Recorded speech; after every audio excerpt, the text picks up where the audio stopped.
What's up, everybody? Fiserv just reported their Q4 results. They gave some guidance for 2026. This is a company I've talked about a number of times now on the channel. So you're probably aware that the past year has been extremely ugly for this stock, down over 70% over the past year. The Q3 results were a complete reset. The stock dropped 50%. Management was entirely switched up. The new CEO said that basically the old management was pulling forward revenue, increasing fees, basically doing whatever possible to make short-term growth look good. And if you've been following the channel, you probably know that I've been buying stock for the past few months. I bought in at $65 a share.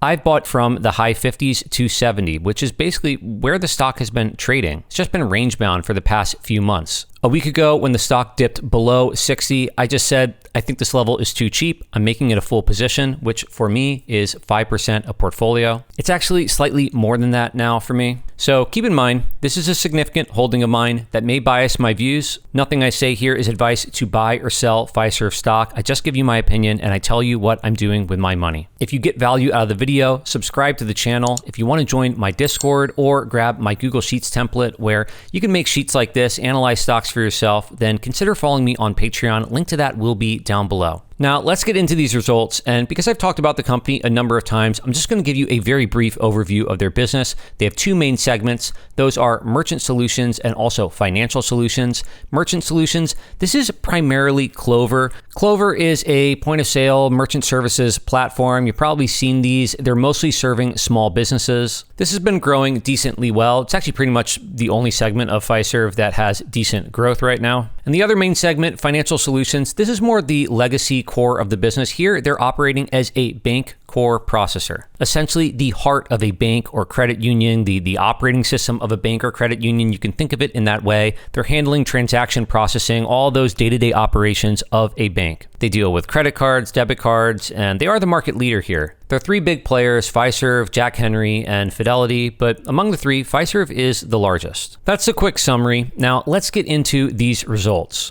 All in all, the numbers they're reporting here are basically the numbers they said they were going to report in their Q3 call. Actual organic revenue growth for the year of 3.8%, basically right in line. The margin is down, pretty much about how much they said it would be. Earnings per share and free cash flow, slight outperformance from what they said, but pretty close. And as far as the 2026 guidance for top line and bottom line, they're guiding for 1 to 3% organic revenue growth. Before they were saying low single digits. And earnings per share, they were saying 2026 is going to be down modestly from this year. And they're guiding for $8 to $8.30 in adjusted EPS. There's nothing really unexpected here. These numbers are all pretty much in line. And by the way, if you compare this $8 to $8.30 in earnings per share to their current share price, which right now is 62-ish bucks, they're trading for less than 8 times earnings. And as I've said in previous videos, this is the market leader. Their customers are very sticky. The revenue tends to be recurring revenue. Clover seems to be doing well. The stock is looking very cheap today. Now, with all that said, this is adjusted earnings per share. Whenever you see adjusted, you should always go look, what is that adjustment? Do you agree with their adjustments? How does that compare to the actual GAAP numbers? In this case, the biggest element of their adjustment is they're adding back in a bunch of the amortization from all their acquisitions. If you were to just look at GAAP earnings per share, this guidance implies somewhere close to $6. So, by that measure, you'd be trading for a 10 times multiple here. The actual cash flow generation power is probably more like $7 to $7.50 in earnings per share of free cash flow that we're talking about. Whichever way you slice it, profitability really is quite high when you compare it to the price that you are paying for this stream of cash flows or these earnings. Management talked a bit about their One Fiserv plan. They said they need to have a client-first focus. Before, they were really trying to squeeze clients with all sorts of fees. They've reverted some of that. They say they're going to invest in modernizing their business. And I also just want to highlight down here for capital allocation for the long term. They say returning shareholder capital while maintaining 2.5 to 3 times leverage ratio. For a company, the leverage ratio is always some measure of debt or net debt to some measure of of earnings. Could be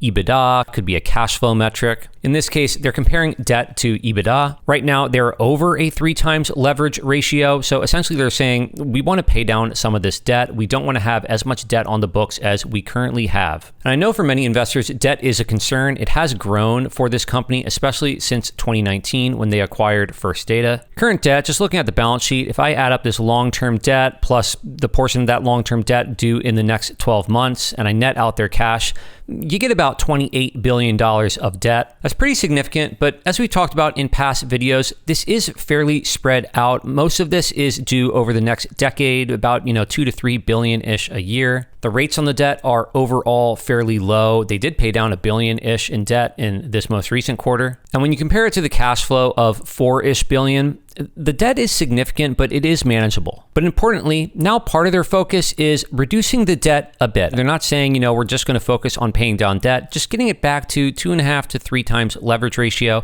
which is a bit lower than where they are now. Previously in the year, they were relatively aggressively buying back shares. And I can't exactly blame the current management for most of this, but I do hate it when a company is aggressive in buying back shares when the stock price is high. And then when the stock price dips down low, now all of a sudden they want to be conservative and pay down debt. Now they don't want to buy back shares aggressively. You see this a lot with companies, a lot of tech companies especially. That's exactly the opposite of how buybacks and capital allocation is supposed to work. But, there it is. As you see here, share repurchases, they repurchased about $5.5 billion of shares for the year. But in this quarter, only 200 million. So barely any shares repurchased in the quarter. If you net out share-based compensation, which, for the quarter, roughly 100-ish million, then this gets you down to a net repurchase of shares of $100 million in the quarter. While the share price is trading between $60 and $70, I think share repurchases are a bargain here. But in any case, let's keep going through this report. Looking at the segments, Merchant Solutions, other than Clover, this has been pretty stagnant. Clover had a good year. They were up double digits. For 2026, they're guiding for 10 to 15% gross payment volume growth. They say in the fourth quarter, GPV was up about 9%, but it actually was accelerating in December and January, where they were seeing 11% growth. So, all those are pretty good signs. Margins are down, and I don't expect that to pop up dramatically next year. They did, again, revert some of those fees that they had on their merchants. Financial Solutions, not much too exciting here. 2% growth for the year. For the quarter, negative 2% growth. I think they could probably get this back to growing roughly in line with inflation. So, no real growth here. But still, the revenue in this segment, relatively sticky recurring revenue. Again, free cash flow, $4-ish billion. For capital allocation, expenditures up in the year, probably going to remain up next year. That, along with a bit of a pullback in margins, means free cash flow is down to $4.4 billion, let's say. In general, this company converts a ton of their earnings to actual free cash flow. They're guiding again for approximately 90% free cash flow conversion. This means 90% of their adjusted EPS, which let's just take their low range of $8 in earnings per share. They think 90% of that, or $7.20 per share, is going to convert to free cash flow. Again, if you look at the share price, this company's trading for